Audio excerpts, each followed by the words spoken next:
Nesse vídeo eu vou te contar o que você precisa para abrir uma fintech de forma simples e você também vai ter uma noção do quanto isso vai te custar no fim do dia. Vamos lá então? A gente vai começar aqui, lógico, pela definição de fintech. E esse termo fintech, ele vem da junção de financial and technology. E as fintechs são startups, negócios, que basicamente trabalham para inovar e otimizar serviços do sistema financeiro. Essas empresas, elas tendem a ter custos operacionais muito menores do que aquelas empresas mais tradicionais no mercado e que já oferecem esses tipos de serviços financeiros, E a gente pode pegar como exemplo o Nubank. O Nubank, ao contrário do que as pessoas acham, ele não começou sendo um banco, tá? Mas aí a gente fala disso mais pra frente. Mas o Nubank, logo de cara, ele focou muito em otimizar todo o processo ali de abertura de conta e de obtenção do cartão de crédito dentro da plataforma. E hoje você consegue fazer tudo isso de forma digital. Tudo pelo aplicativo. Isso faz com que o Nubank não precise ter aquela grande quantidade de agências que um banco tradicional tem, hoje em dia. E só isso já gera uma economia absurda para o banco como um todo, que pode pegar esse dinheiro e investir em algumas outras coisas que no futuro vão trazer muito mais retorno para eles. Então é por isso que eles acreditam tanto no modelo de negócio, porque eles são muito mais eficientes e esse é o foco, ser eficiente e otimizado é o foco de toda fintech que está nascendo agora. Então, essa é a definição de fintech. Agora que você já sabe a definição de fintech, a gente já entra no primeiro passo para você realmente começar a criar a sua, tá?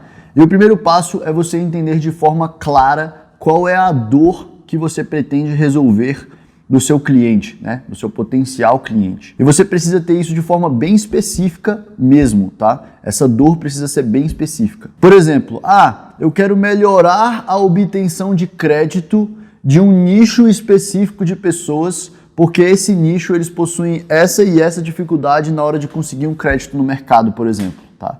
Então, é algo bem específico. Ou, eu quero basicamente melhorar a experiência de compra dentro do varejo, de uma forma geral, supermercado, conveniência, o que quer que seja. Fala outro tipo de varejo aí, ô Rafa? Não? Loja de peça e por aí vai, enfim. Quero melhorar a experiência de compra no varejo, porque eu não quero que as pessoas peguem mais fila, por exemplo. Então já é uma coisa também bem específica. Depois que você entende de forma clara, objetiva, qual que é a dor que você está resolvendo, a gente vai para o segundo passo, que é justamente pensar em qual que vai ser o core da sua fintech. Então, cara, minha fintech vai ser uma fintech de crédito, minha fintech vai ser uma fintech de pagamentos, minha fintech vai ser voltada para o outsourcing, enfim. Não tem como a gente falar aqui todas as fintechs, mas tem um outro vídeo meu que a gente traz uma lista de possíveis fintechs que vocês podem ir lá assistir ele. Mas beleza, porque você vai identificar qual que é o core da sua fintech. E isso é extremamente importante porque é a partir desse core que você vai tomar os seus próximos passos. E aqui vem o pulo do gato desse vídeo, tá bom? Porque nenhum vídeo no YouTube vai te dar a dica que eu vou te dar nesse vídeo aqui agora. Até porque eu só aprendi isso que eu vou te falar montando uma das maiores fintechs do Brasil, que é a minha fintech hoje, que é a Zapay. Então, a partir do momento que você entende qual que é a dor que você está resolvendo, e qual que é o core da sua fintech, a primeira coisa que as pessoas fazem é, beleza, então eu vou pesquisar como que eu começo a montar essa fintech que eu já tenho o core muito bem definido, Então, eu quero uma fintech de crédito, como que eu começo a montar uma fintech de crédito? E aí que começa todos os problemas, que começam todos os problemas, porque a pessoa começa a pesquisar lá no Google como que eu monto uma fintech de crédito e tal, e aí ela já se depara, com uma quantidade imensa de regulamentações. Ela começa a pensar, meu Deus, para eu alcançar tudo isso eu vou ter que gastar rios e rios de dinheiro para começar o meu negócio, ou seja, eu não sei nem se ele vai dar certo, eu nem sei a dor realmente do meu cliente, se é aquela que eu estou pensando mesmo.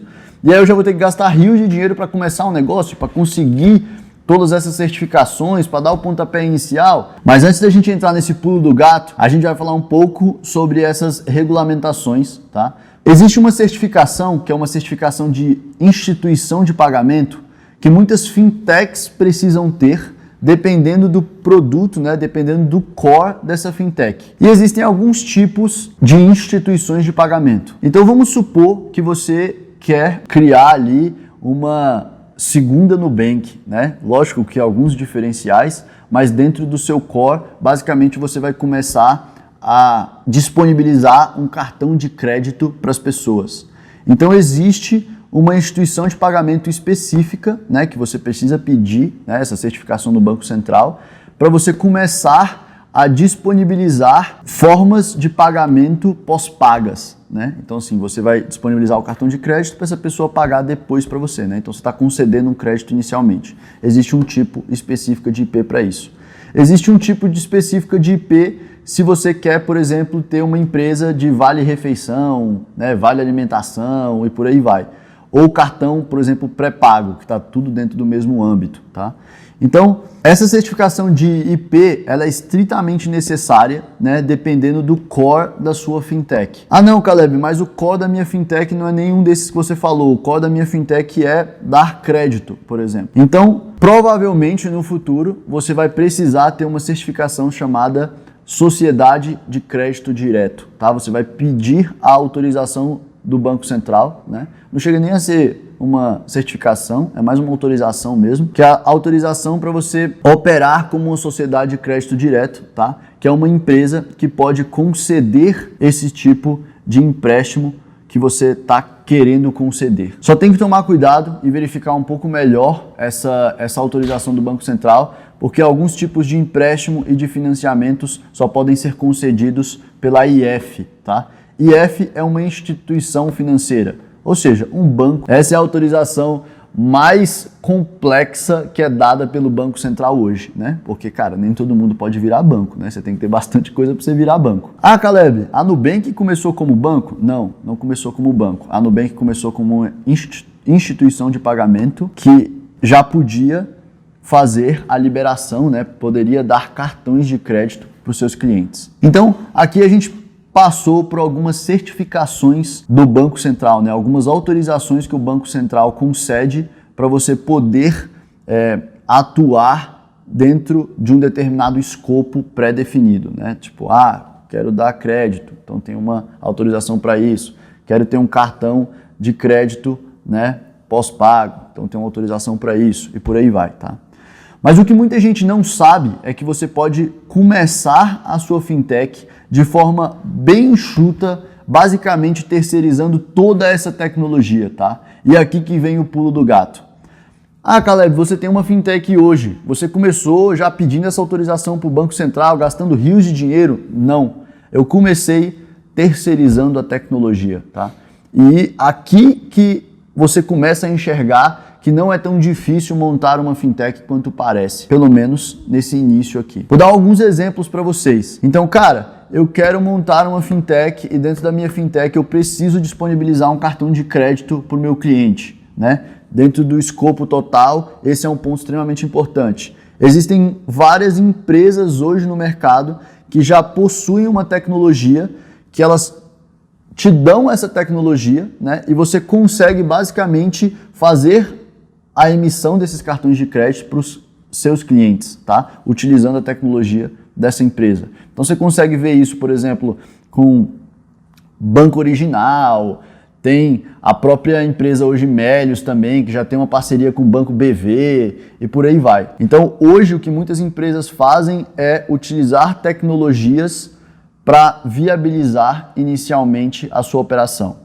Ah, Caleb, eu quero ter uma empresa de pagamento, né? Olhando para aquele exemplo que eu dei no início do vídeo, eu quero melhorar ali a experiência de compra no varejo, para que as pessoas não peguem filas. Então eu preciso criar uma empresa de pagamentos. Cara, existem diversas tecnologias no mercado, principalmente de pagamentos, que você pode utilizar para viabilizar a sua operação no primeiro momento, tá? Então você pode fechar uma parceria, por exemplo, com a Stone, com a Yugo, com a Moip, com a GetNet. Então existem vários players no mercado hoje, tá? Que você pode utilizar essa tecnologia. Ah, mas Caleb, a minha intenção é que a transação seja dividida em 10 novas transações porque eu preciso pagar 10 pessoas diferentes. Já existe hoje tecnologia no mercado que inclusive faz isso. Você não precisa passar um tempo louco desenvolvendo essa tecnologia. E o que é muito positivo de você terceirizar também? Porque você começa a focar em outras partes do seu negócio. Então, por exemplo, você que quer montar essa empresa de pagamentos, você consegue focar em captar clientes ao invés de ter que ficar focando nessa tecnologia complexa. E aí você começa a validar a sua ideia, você começa a validar a dor do cliente, né? E você começa a trazer clientes para dentro e começa a crescer. E à medida que você vai crescendo, aí sim vai fazendo mais sentido você ter uma tecnologia própria, né? Passar a ter essa tecnologia. E aí sim você começa a olhar para certificações, autorizações do Banco Central, como as que eu já trouxe aqui para vocês. E o mesmo acontece, por exemplo, se você vai abrir uma empresa de crédito, né? Você consegue basicamente fechar um contrato, por exemplo, com várias empresas no mercado que conseguem disponibilizar essa tecnologia para você, e aí você usa essa tecnologia, e aí você capta clientes, dá crédito para esses clientes utilizando a tecnologia dessas empresas, né? Você vai ser uma espécie de correspondente bancário ou uma espécie de um terceirizado ali, tá?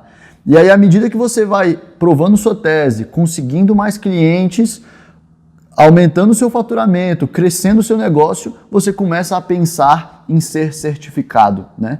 Porque aí você tem que começar a pensar em ter uma tecnologia própria, porque aí você vai aumentar a sua margem, você vai conseguir escalar mais. E aí sim, você vai buscar ser uma sociedade de crédito direto, talvez no futuro até uma IF, uma instituição financeira. Então, esse é um ponto muito importante. E foi isso que eu fiz quando eu montei a Zapay. A Zapay hoje é uma empresa que é uma subadquirente, né? Ou seja, ela está inserida nesse arranjo de pagamentos, né?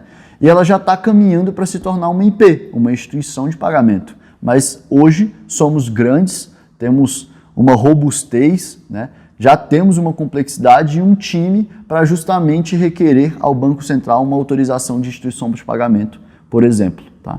Então, aqui está o pulo do gato. E além disso, quando você começa uma empresa terceirizando a tecnologia, você consegue montar uma fintech de forma muito mais barata. E aí aqui é um ponto importante. Então, por exemplo, se você monta uma fintech, né, começa uma fintech de crédito utilizando tecnologia de outros bancos, cara, você nem vai precisar se preocupar com essa tecnologia, você vai ter que gastar dinheiro mais captando o cliente, né? Então você vai começar ali gastando 3, 4, 5, 10 mil reais para captar seu cliente, né? Isso vai depender da forma como você vai fazer isso, se é online, aí você vai ter que gastar com anúncio, se é captando de porta em porta, aí você vai ter que contratar um time comercial, então você vai gastar mais com o seu time do que com tecnologia, tá? Então esse é um ponto importante. E o mesmo se repete para, por exemplo, uma empresa de pagamento, que hoje já tem várias tecnologias que você pode utilizar no mercado. Cara, empresa de pagamento você não vai precisar gastar nada com tecnologia praticamente, tá? Porque você consegue aderir a tecnologias do mercado e você vai basicamente focar também no seu time, né? Na forma de você captar clientes e por aí vai. Então você vai, mais uma vez, gastar 5, 10 mil reais, 15 mil reais. Agora, se você já quiser montar uma empresa, né, que tem uma estrutura de Bank as a Service, né, ou seja, não, eu quero montar uma empresa mais ali como se fosse um banco digital. Aí é uma empresa que sim, existem várias tecnologias no mercado também, só que elas são um pouco mais caras porque são bem mais complexas. E aí a gente está falando de 30, 40 mil reais já, tá? Porque aqui você precisa de uma estrutura realmente mais complexa. Mas mesmo assim, quando você usa tecnologia terceira, você precisa de muito menos capital para montar uma fintech. Tá? Se você for direto já virar uma instituição de pagamento, por exemplo, você vai gastar seus 500, 600, 1 milhão de reais já de cara. E eu acho que isso não é interessante, até porque você nem testou a dor do seu cliente de fato. Bom, pessoal, então a ideia desse vídeo aqui é justamente te mostrar que montar uma fintech não é um bicho de 7 cabeças. E a gente tem outros vídeos aqui no canal que podem te auxiliar também. Se você quer saber, por exemplo, como montar uma fintech mais voltada para um banco digital, a gente tem um vídeo aqui que te explica. Se você quer aprender a montar uma fintech mais voltada para a área de crédito, a gente também tem um vídeo aqui que te explica. Se você quiser saber a diferença entre fintechs e bancos tradicionais, a gente também tem um vídeo aqui. E se a gente não tiver um vídeo que você está querendo agora, você pode deixar aqui nos comentários também que a gente vai buscar sanar as suas dúvidas, fechado? Então é isso, grande abraço.